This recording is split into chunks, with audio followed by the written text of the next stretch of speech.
Donc du coup, ce qui est formidable dans le scoutisme en fait, c'est que on rencontre plein de sortes de gens. Et à la fin de la journée, en fait, on arrive quand même toujours à être heureux de ce qu'on a fait.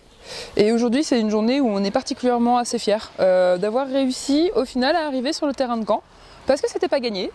Et c'était pas gagné depuis déjà ce matin quand on est arrivé et qu'il est tombé sur Paris autant de pluie en 1 heure qu'en 3 semaines.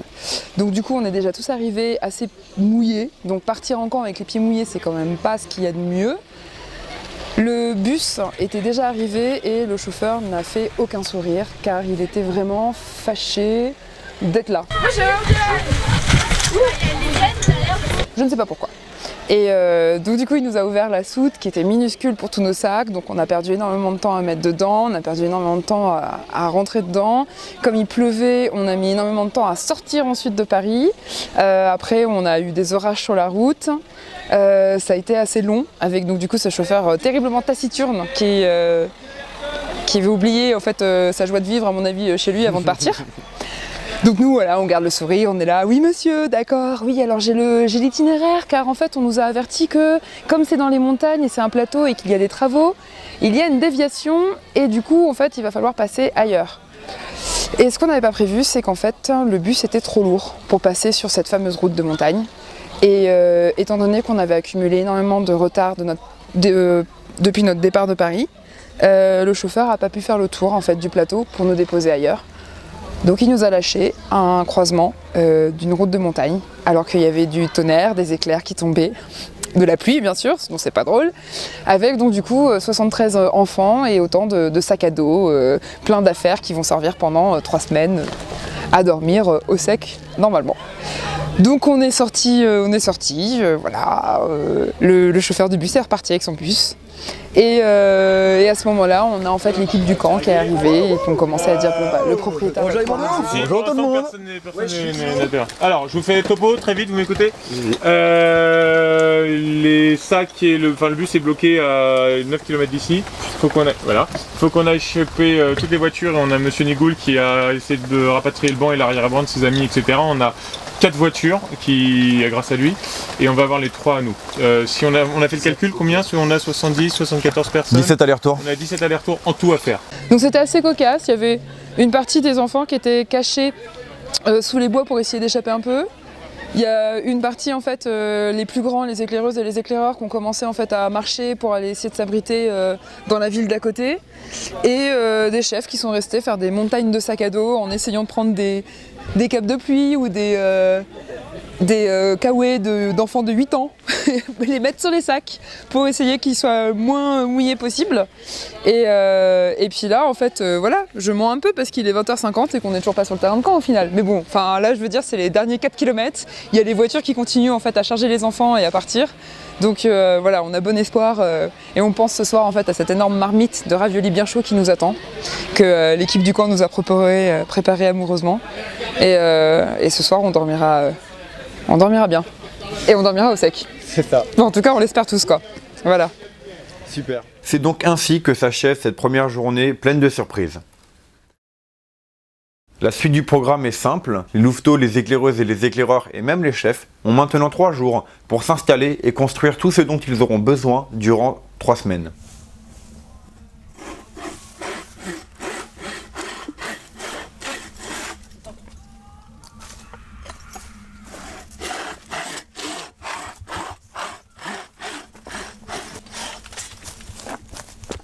À la suite de ces 3 jours, le groupe se réunit pour l'inauguration du camp.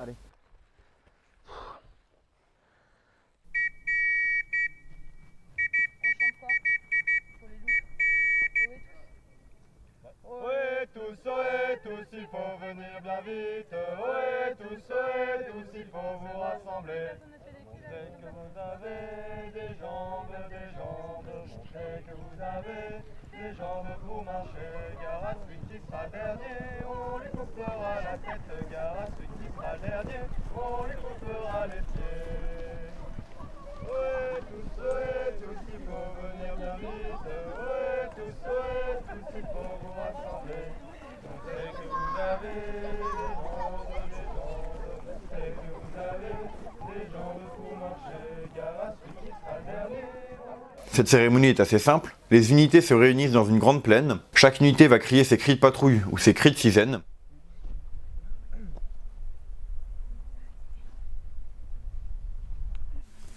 Écureuil pompier, Bonnet, Bonnet toujours là, la tâche, Brûlant, Mustang, Super, Loubra toujours, Malin, le manche toujours plein, d'espoir, le feu toujours, courageux, le mouche c'est toujours, respecté, le neige-flou, Zalège, le vent toujours, joyeux, le toujours, vaillant, Espadon, Remisère, Steve, Fontaine, Erreur, Arthur, Lully, Loup de ventre, éclairage d'éclaireur toujours.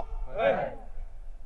À la suite de quoi le chef de groupe prononcera un rapide discours de bienvenue et présentera également les maîtrises. Bonjour à tous et bienvenue au camp Ostia 2017. On espère que vous vous êtes bien installés, que vous avez pu faire sécher vos affaires et que surtout vous êtes prêts à vivre de très belles aventures. On nous annonce 10 jours de beau temps, on nous annonce une absence de moustiques et ça, faut le souligner. Et donc, profitez bien, éclatez-vous. Vos chefs vous ont préparé des super activités. Pour la flamme, on a donc Mathilde, Kelpie et Zoé avec Sirius en chef de camp. Pour le loup blanc, on a Batagur, Lokai, Tegumai et Riki. On a pour la fleur rouge ensuite Raksha, Gayal et Lipou. Et enfin pour le sextant, vous avez Balizor, Ibis et Charles. Au niveau du groupe, on a une petite équipe logistique qui est là pour vous aider, pour vous fournir en nourriture, en eau, en tous les petits détails qui font ce camp.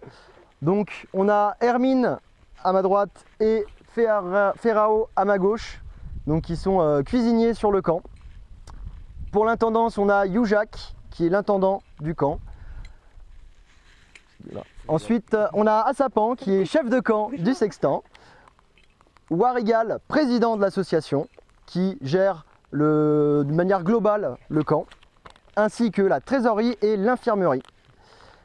Et j'ai fait le tour, c'est bon. Il y a celui-là là-bas aussi. Ah, il y a Mandril. Alors Mandril, notre reporter, photographe, cinéaste amateur à ses heures perdues. Donc merci à lui. Et donc moi je m'occuperai des louveteaux, je suis chef de camp des 2 meutes. La suite de la journée est assez simple. Le groupe part visiter les différents terrains de camp, éclaireuses, éclaireurs et louveteaux. On a trouvé des pneus, donc on les a lavés et tout. On a rempli des sacs en toile de jus de mousse pour faire des sièges super cool. Vous pouvez essayer si vous voulez. On a des petits coussins, des petites coques. En fait, là c'est une petite bâche. Oh mais c'était trop du bien. Alors, c'est comment? Ah c'est trop bien. Ah ouais c'est trop bien.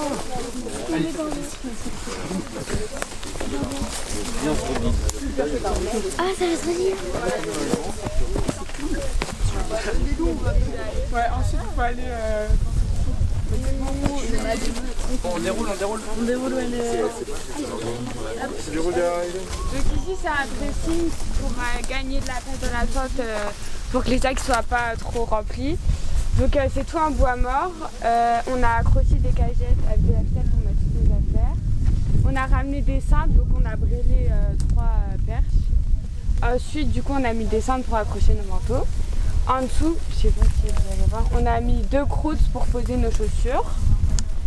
Et là pareil 2 cagettes. Donc c'est très pratique et ça fait gagner beaucoup de temps. Donc ça c'est un foyer en rondin. Donc en fait c'est des rondins qu'on a intercalés dans un sens de la longueur et de la largeur. Et puis après on a rajouté dessus un patelage et après une première couche de boue. Donc la boue elle est faite avec de la terre, de l'eau et du crottin. C'est parce que il y avait plein de crottins et donc bon, on s'en essayait pour faire la boue. Et après le lendemain on a rajouté une deuxième couche. Donc un foyer ça sert à cuire des choses. Voilà, quoi.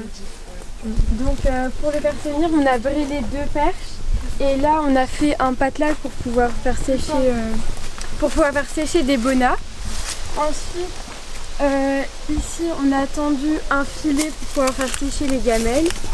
Et si le vaisselier il est aussi bas, c'est pour pouvoir faire la vaisselle assise et là c'est pour se relever et faire sécher, mettre le sac à gamelles et tout. Et c'est que du bois mort. Donc ici on a brûlé 2 perches en bois mort et après on a fait un patelage avec des planches par-dessus. pour poser les bancs. Comment ? On a fait un vaisselier en piqué, donc plein piqué. On l'a fait un double étage. Puis pour le patelage, on a fait un patelage en planche pour le plan de travail, pour le concu. Et on a tiré un fil pour étendre les outils. On a tous pris en bois mort, mais de toute façon il y a plein de bois. Et du coup voilà. Et là on a aussi brûlé une planche. Voilà. On va nettoyer. Donc on a creusé pour pouvoir faire le four en dessous. On a bien isolé avec de la boue. Et en fait, pour le four, pour que la chaleur elle vienne au-dessus et en dessous, on va mettre des braises en dessous et le feu là. Et en fait ça sert de plaque chauffante. En fait il y aura le four et là c'est la plaque chauffante où on posera les bonas. Je sais pas si vous voyez. Et du coup le feu il sera là et du coup ça sera chauffé. Et du coup là on posera nos bonas et en dessous il y aura le four. Et ça c'est notre porte pour le four. Et voilà. Et on a bien isolé avec plein de pierres, de la boue pour la sécurité, voilà. On a mis un drap pour s'asseoir dessus pour que ce soit plus agréable. Et on a mis un hamac. Et voilà. Là, on met là.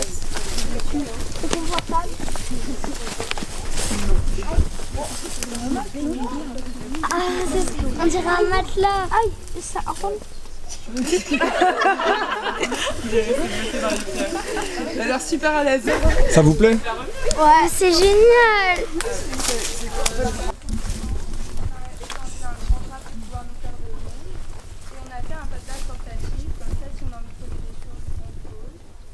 Et des patelages. Vous savez aussi ce que c'est? On nous a expliqué, il n'ose pas trop. Ok, génial. Alors on a fait donc des patelages, on a posé des planches pour qu'il n'y ait pas de trous et que tout tombe pas. Et on a mis un filet pour faire sécher nos gamelles et tout ça, des trous, on a mis des bassines. Et voici la bassine coulissante. Voilà, alors ça c'est une merveille du monde. Donc pour rejoindre la table au vaisselier, on fait coulisser la bassine comme ça. Oh mon dieu. Oui, je sais, c'est magnifique. On met, quand elles sont secs, on les pose dedans. Sèche, c'est pas grave, c'est pas grave. Un problème avec le français. Et on les refait coulisser de l'autre côté. C'est magnifique. Voilà, c'est ça, c'est magnifique. Voilà, donc maintenant je vais vous présenter la table. Elle a une hauteur de 70 cm parce que d'habitude en fait on fait des tables beaucoup trop hautes et manger comme ça c'est pas très pratique. On a doublé les bancs parce que comme ça c'est plus solide. Du coup ici il y a un quadrupied et il y a donc deux grandes perches comme ça qui sont accrochées jusqu'à l'arbre. Ici on a une table de préparation faite avec des bouts de palette et ici c'est un patelage en croûte. Voilà, Henri. Ici, alors c'est tout le côté vaisselier. Il y a une poubelle normale et une poubelle pour le tri sélectif, comme vous a dit Mathéo tout à l'heure. Enfin, Yvan, c'est plutôt écologiste ce qu'on fait cette année. Là, c'est la bassine pour faire la vaisselle. Ici, c'est là où on pose tous les produits et qu'on fait sécher les couverts. Là, en fait, on a sur les deux perches, on a fait, je sais pas comment on appelle ça. On a tissé du fil tout autour pour poser la vaisselle dessus et que les gouttes restent pas à l'intérieur, donc elles coulent. Et il y a un nœud très particulier, du fil qui est placé très particulièrement, qu'on attache autour comme ça, avec des bouts de bois sur les côtés. Ici, il y a une cuisinière, donc c'est-à-dire qu'il y a une table à feu ici, un four en dessous. Du coup, en gros, la table est pas encore, la porte n'est pas encore tout à fait hermétique parce que, comme on vous a dit, c'est un peu le rush. Mais en gros, l'idée c'est de faire un feu en dessous. On a mis des conserves découpées en deux pour pouvoir poser les aliments dessus. Et avec un feu au-dessus et un feu en dessous, ça va plus réchauffer les aliments du coup. Ça nous sert aussi de table à feu. Et on a mis de la boue tout autour pour colmater les trous. Sauf dans la porte. Mais voilà. Ici c'est le coin détente, donc avec deux hamacs et de la mousse qui sert de coussin avec un dossier en palette. Et alors, donc c'est des hamacs, donc s'il y en a, si les personnes veulent essayer. Ok. C'est serré comme ça. Alors ici il y a une petite astuce. Là on a accroché nos casquettes, mais on peut. En général c'est pour accrocher par exemple les sacs à gamelles, donc c'est pratique vu que c'est pas trop loin du vaisselier.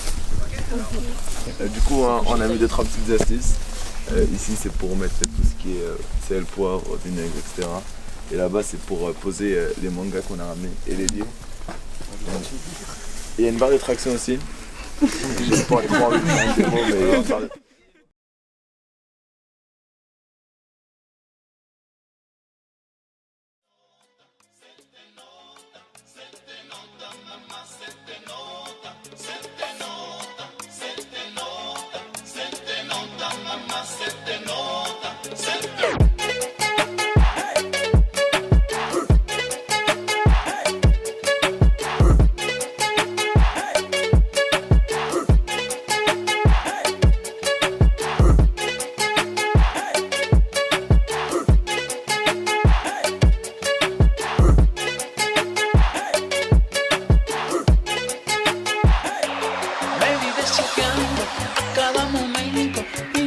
haciendo malos pensamientos y yo estoy haciendo malos pensamientos. Tu piel morena, mamá, y tu boquita de miel me tiene casi al morir. ¿Qué voy a hacer? Tu piel morena, mamá, y tu boquita de miel me tiene casi al morir. ¿Qué voy a hacer? Se te nota que tú me estás amando y con tu mirar me estás embrujando. Hablemos de amor, ven y dame un beso. Se te nota que está por eso, se te nota, se te nota, se te nota, mamá, se te nota, se te nota, se te nota, se te nota, mamá, se te nota. Ay, papi.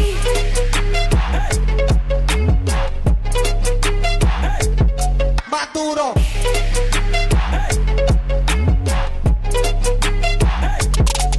Coño.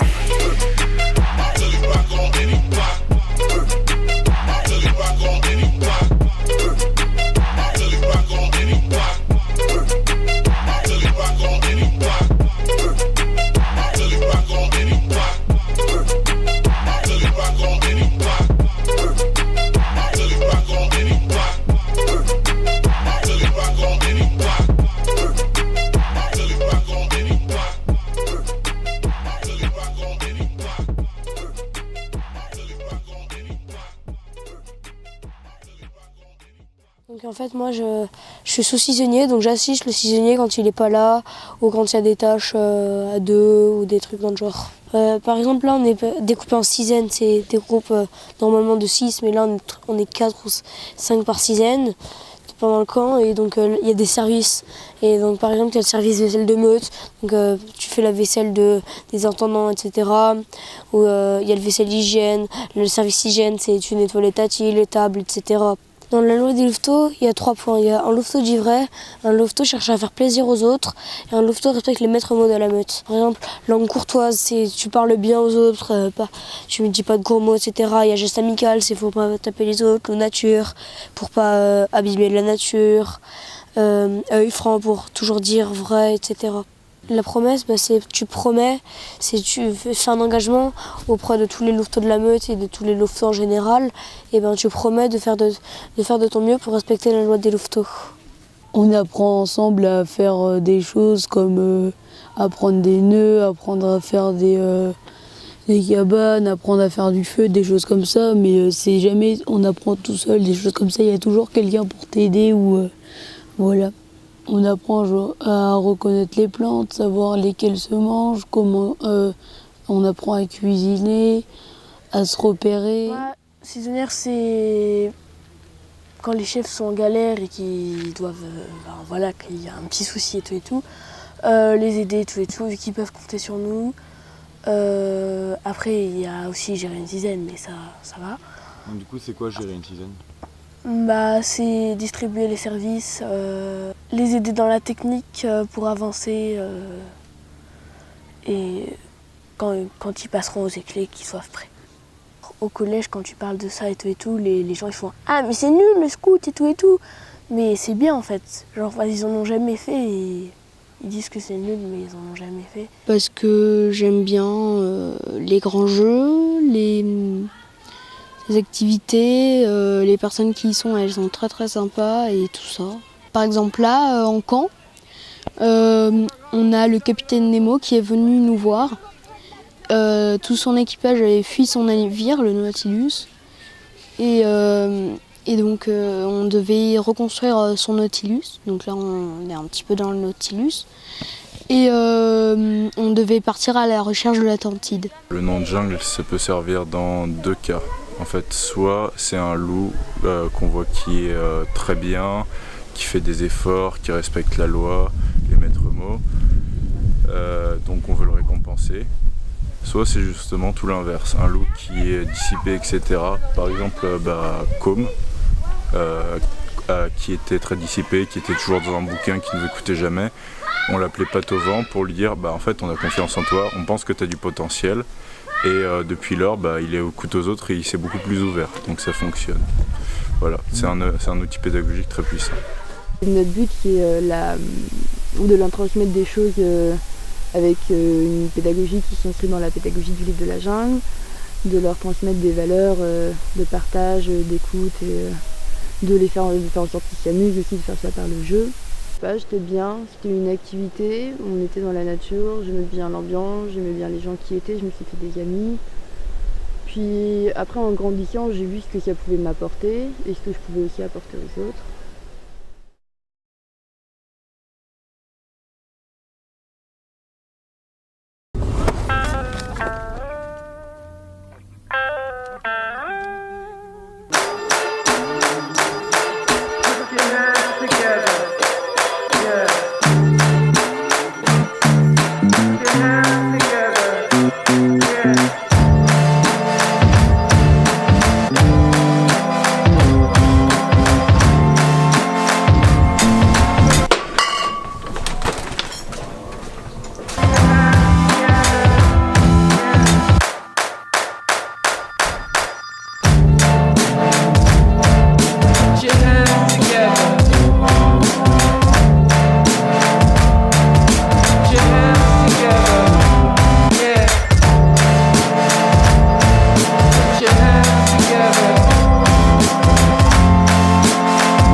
C'est le jour de concours cuisine, un concours entre toutes les patrouilles du sextant, donc les lynx, les espadons et les panthères. Donc, le but c'est que les 3 patrouilles ont toute la journée pour faire un repas entier, donc entrée, plat, dessert et boisson s'ils veulent.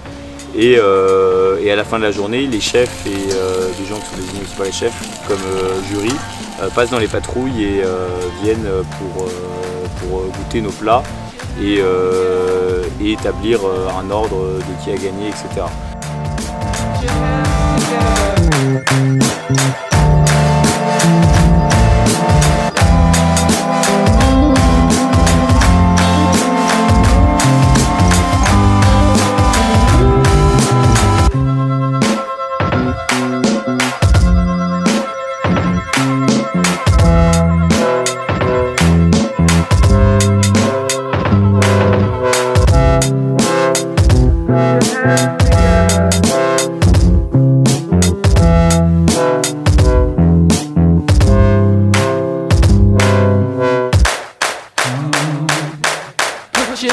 Together, yeah.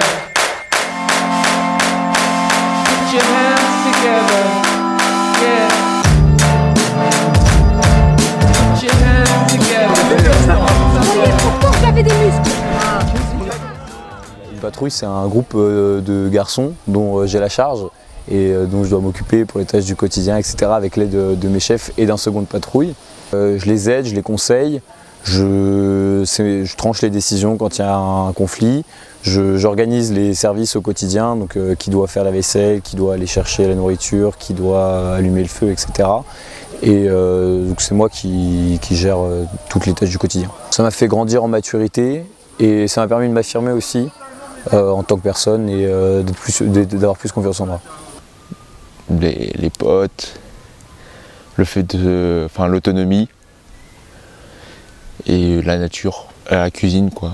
Je savais pas cuisiner avant d'être très clé. Et là du coup j'ai appris. C'est-à-dire qu'avant je comptais toujours sur ma mère pour la cuisine. Là du coup si un jour elle est pas là, je saurais me débrouiller pour la cuisine. Faire à manger pour ma soeur, pour moi. Le ménage aussi, la vaisselle. C'est un mélange entre un but éducatif et un but ou juste ludique quoi. On passe du bon temps, on apprend plein de trucs et puis en fait ce que j'ai remarqué il y a pas longtemps en plus c'est que Genre, ça m'a appris à parler, mais genre vraiment parler. Notamment à chaque fois que, on va dire que des fois je suis un peu le confident de certaines personnes. Et je remarque qu'en fait, c'est au scout que j'ai appris à parler de tout, à parler avec la personne. Et je remarque que c'est ce qui manque beaucoup en vrai, hors des scouts, entre certaines personnes, quoi. Et puis parler, c'est vraiment le truc le plus important, je pense, dans une relation. De penser aux autres et de savoir vivre avec les autres. Parce que même dans la vie de tous les jours, on peut pas juste penser à soi et dire bon bah écoute, les autres ils vivent comme ils veulent. Sur plein de points ça fonctionne, sur plein d'autres ça fonctionne pas du tout. Et dès qu'on essaie de vivre en troupe de théâtre par exemple et de vivre ensemble avec les autres, c'est absolument impossible si jamais on fait pas attention aux autres. Gérer la patrouille, gérer ce qu'il y a à faire. Du sacrifice aussi parfois, mais assez rarement, enfin relativement. Et puis voilà, gérer ce qu'il y a à faire, donner des directives, prendre des décisions, aider les autres aussi. Les valeurs du scoutisme, c'est quelque chose qui pour moi est très important. C'est quelque chose qui, je pense, m'a permis de grandir et m'a fortement aidé à m'éduquer. Beaucoup de choses, le partage, vivre ensemble, une sorte d'égalité, se débrouiller, pareil, prendre des décisions, savoir se débrouiller un peu tout seul, faire plein de choses, savoir apprendre un peu à cuisiner, à se débrouiller pour cuisiner, à fabriquer des trucs, à se débrouiller avec ses mains, pas toujours acheter les choses, voilà, un peu système D, dans plein de cas possibles. C'est vraiment aussi de se libérer un peu quand on vient au scout. Il y a des moments vraiment forts, dont les cérémonies pour moi, qui sont des moments de vivre ensemble assez forts, ou les veillées par exemple, quand on chante ensemble, etc. C'est quelque chose qu'on ne peut pas retrouver ailleurs, enfin, en tout cas que moi je n'ai pas retrouvé ailleurs. Ce service, cette envie d'aider les autres, qui est plus présente maintenant qu'avant, c'est faire des adultes prêts et responsables, et prêts à aider les autres surtout en fait. C'est de nous permettre de mieux grandir. Et une fois qu'on est plus grand, c'est d'être plus prêt que les autres. Bah, là, on est rentré d'Explo hier, donc c'est assez frais. Du coup, l'Explo, c'est quelque chose qu'on fait qui est quasiment propre au scoutisme, je crois, parce qu'il n'y a pas beaucoup... parce que je crois que même légalement, il n'y a que le scoutisme qui a le droit de laisser des jeunes partir en autonomie complète pendant 3 jours. Et donc, on part avec nos sacs, nos duvets et une carte, et on a un itinéraire à faire pendant 3 jours. Donc on marche principalement et on doit donc se débrouiller pour se nourrir. Donc on a de l'argent, mais il faut acheter notre nourriture, il faut trouver un endroit où dormir le soir. Donc ça apporte toute une cohésion de patrouille parce qu'on est 6 ou 5 et on est pendant 3 jours que ensemble. On a quasiment personne d'autre que nous toute la journée. Il y a de la débrouillardise, on doit savoir gérer son eau, gérer sa nourriture, le poids de son sac, essayer d'aider les autres. C'est quelque chose à vivre, je pense, et c'est quelque chose que tout le monde adore, et voilà. Je me souviens de ma première exploration de patrouille que vraiment, même si c'était compliqué les moments de marche, les souvenirs que j'en ai, ils sont juste excellents. Et je pense que je m'en souviendrai toute ma vie. C'est pas forcément juste la loi scout, toujours prêt, et faire des nœuds et des plateformes. C'est aussi tout un environnement de savoir vivre ensemble, de gérer des situations de crise. C'est beaucoup plus que juste l'idée qu'on peut avoir du scoutisme.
évidemment, la flamme n'a pas fait que pédaler pendant ces 8 jours. Elles ont également eu l'occasion de visiter de très jolis villages et de pouvoir admirer de magnifiques paysages.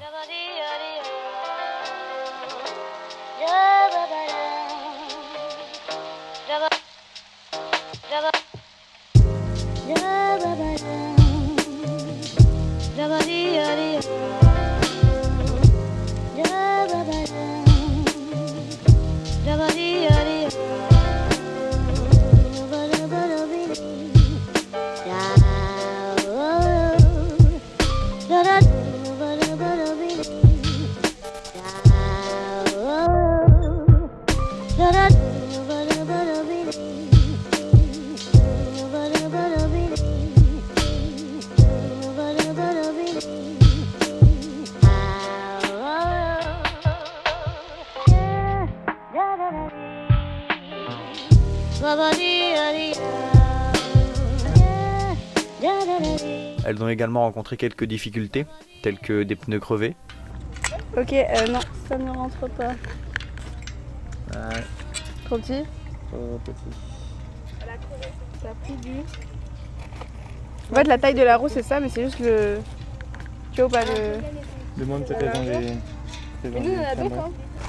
Regarde là-dedans. Est-ce que vous avez des chambres à air de 28 cm? Bah c'est bon, j'en ai aussi. 26 il faut. Bah, attendez une seconde. Ah mais il y en a plein là. Ok. Attends. Attends avant de tout ouvrir. Attends. Et en fait, pourquoi tu le laisses pas là? Parce que c'est trop large. Vas-y, on va faire un test. Oh, c'est hyper chiant. Ouais, c'est pas large. Ouais, vas-y, Léonore, on est chaud. J'ai dû sortir merci voilà. Compote. Merci. Marguerite. On vous laisse? Ouais, c'est bon. Marguerite et Jasmine, mettez-vous au moins du même côté. Tu viens mettre ton truc, je m'en laisse. Bah, je vais mettre juste plutôt. Oui. Ouais.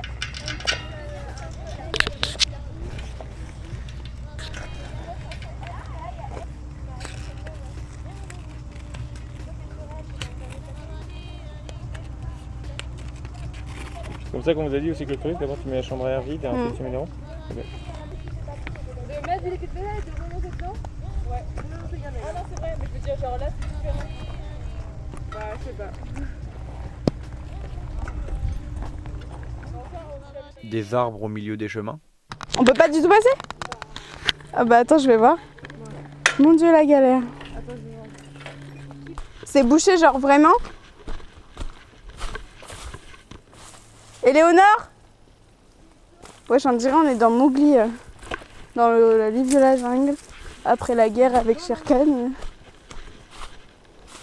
Genre, il faudrait faire une chaîne pour passer les vélos. Ouais, c'est ça. Bah, on fait une chaîne alors. Comme pour le train. Ouais. Là-bas, c'est comment? Ça m'a l'air stable.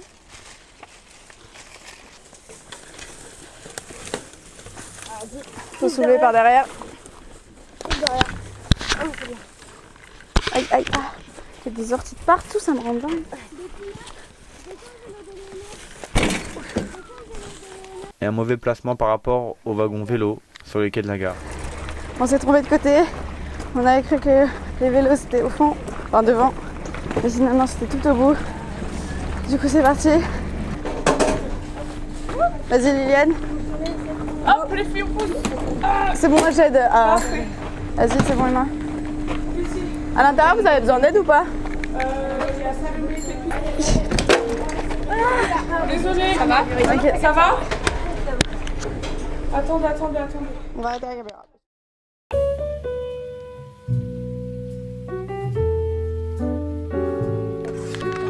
Ok. Le repas épique. C'est moi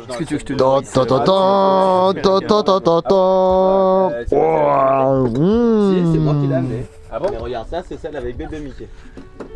Ah mais c'est épique parce que Hermine, t'avais pas dit que t'avais 2 assiettes avec des Mickey? Ah mais si, mais après c'est sur le vaisselier, si on joue à vraiment garder nos assiettes perso, tous les repas on va se battre. Comment c'est trop bon.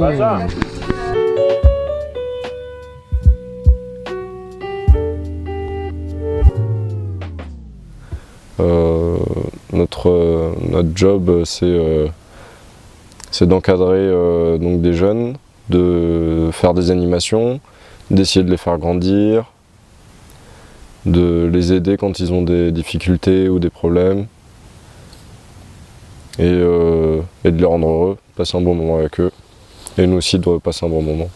Il y a un autre truc qui s'appelle le bivouac en troupe, c'est-à-dire qu'on part avec du coup les 16 jeunes qui sont avec nous là, pendant une nuit par exemple, et on prend juste nos duvets, des tarpes, c'est des genres de bâches, et on va se mettre dans un beau lieu. La dernière fois on a longé la falaise qui est à côté, là-bas, et on s'est posé je sais pas, 100 mètres de la falaise, c'est-à-dire que le matin on pouvait aller voir le lever de soleil, le soir on a vu le coucher de soleil en mangeant, et c'est des moments où on sort du terrain de camp qui sont très agréables en fait, où ça permet de faire une pause un peu et de réfléchir à certaines choses.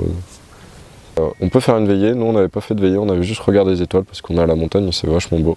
On a vu vraiment un super ciel le soir, on a bivouaqué.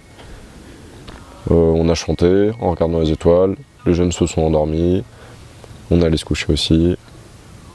Et voilà, on s'est réveillé au soleil en plein milieu d'un champ, c'était grave cool. On est reparti le lendemain, pareil, on a pique-niqué, on est reparti.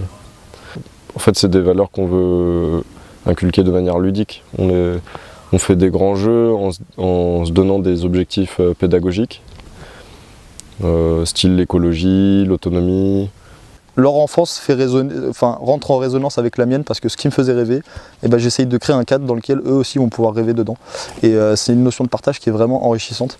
Je vois comment j'étais gamin, et je vois ce dont j'avais besoin maintenant que je suis grand et que j'ai du recul. Et clairement, ça aurait été un outil fabuleux pour me faire sortir de ma carapace. Il y a plein d'enfants qui ont des carapaces et qui peuvent casser ici parce qu'ils ne se sentent pas jugés, ils savent qu'ils auront toujours une place, qu'ils peuvent se créer ou qu'il y aura déjà quand ils arriveront. Et ça, c'est pratique. Non, mais parce que c'est un contexte qui s'y prête, en fait, ils en ont besoin des gamins, ils vivent en ville tous les jours de leur vie, ils vivent entourés de grilles, de klaxons, de temps où tu as le droit de traverser, de temps où tu n'as pas le droit de traverser, tout est chorégraphié quand tu vis en ville. Alors qu'ici, tu as le temps de vivre en fait, juste, tu as le temps de prendre le temps de regarder le soleil, les étoiles, d'apprécier la vie, ils découvrent la France, le patrimoine. Quand ils partent en exploration, parce qu'ils font des explorations, ils découvrent des morceaux de France, ils découvrent des gens, des cultures, des attitudes différentes. C'est vraiment de l'ouverture d'esprit. Moi personnellement, je pense que le voyage forme la jeunesse et on voyage avec eux là. Donc on les forge. On se forge aussi, hein, parce que je suis jeune, en vrai. Les services, c'est par exemple faire l'hygiène. L'hygiène, c'est-à-dire laver la cuisine une fois qu'ils ont travaillé. Donc il y a la cuisine, l'intendance. C'est gérer les stocks de nourriture et faire sa nourriture sur certains temps repas.